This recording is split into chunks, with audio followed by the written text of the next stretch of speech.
Hey everyone, welcome back to Garnock Reviews, where today we're checking out a 2021 WorldCat 400DC-X. This is currently the flagship model for WorldCat, and this particular example was on display at the St. Petersburg Boat Show earlier this year. This one has now been sold, but at the time of the boat show she was up for sale for $958,929. This one's powered by twin Yamaha 425 horse V8 engines. And this will allow you to reach top speeds in excess of 40 miles an hour in the right conditions. I love how much space and room is on this one thanks to the Catamaran design. She's got a length overall of 39 feet 8 inches, but she's got a beam of 12 feet 8 inches. And with the aerials dropped, you're looking at a bridge clearance of less than 9 feet.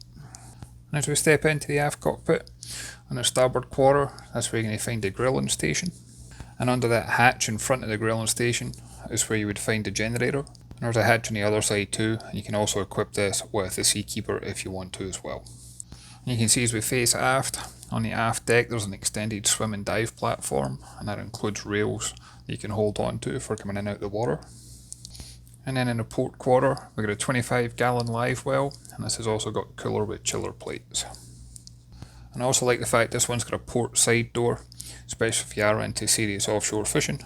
It's a good way to land a catch on board. And as we make our way forward, on the starboard side is where you'll find the entertainment centre. There's a hard surface top here. You've also got a drawer refrigerator as well as storage drawers. On the port side you've got a hydraulic table that can be lowered to create a large sun pad with filler cushions.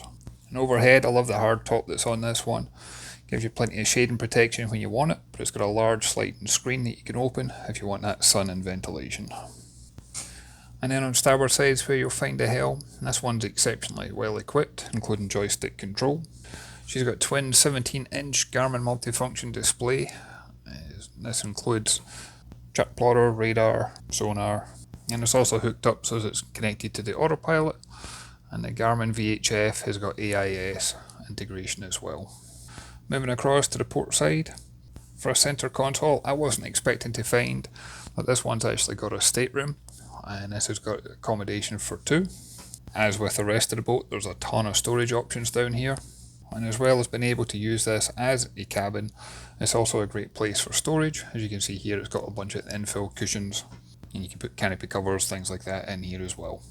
This cabin boasts both natural and artificial light, and it's also got air conditioning so it can be kept nice and cool for you, especially in this Florida sun. And then if we pop back over to the starboard side, just in front of the helm's position, that's where you're going to find the heads compartment.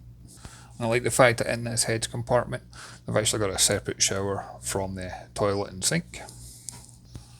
And this one does come equipped with 52-gallon freshwater capacity. She's got 13-gallon wastewater capacity. And I should also point out she's got 464-gallon of fuel capacity. So for those looking to head offshore, there's plenty of fuel, water and comfort to allow you to stay offshore for longer without having to rush back in. And then if you wanted to, you've also got a wind door, and you can also close the front window here, so that way you can have it where it's more of an enclosed console. But in calm conditions like this, I liked how much space there was walking through to the bow section, especially if you're going to have young family on board. And then once we do get to the bow section, this cockpit area, there's storage underneath all the seating. But the teak deck section you see on the deck, those are actually cockpit tables, and they can be raised so that it can become a sun pad, and they can be raised again so that it can be used as a table. And then as a pan round aft, again you can see that low bridge clearance, as well as the large windows that we can enclose if you wanted to. This boat got a lot of attention at the boat show, and as I mentioned earlier, this one's already been sold.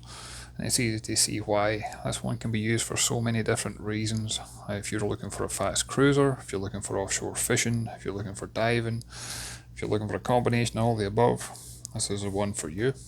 I also like the fact that it applies to as many of your different family and friends, so that everybody can enjoy their time on board when they're out at sea with you. As always, I'd love to hear your thoughts in the comments down below. If you haven't done so already, please hit the like and subscribe button. It really does make a difference. And I look forward to catching you on the next one. Thanks everyone.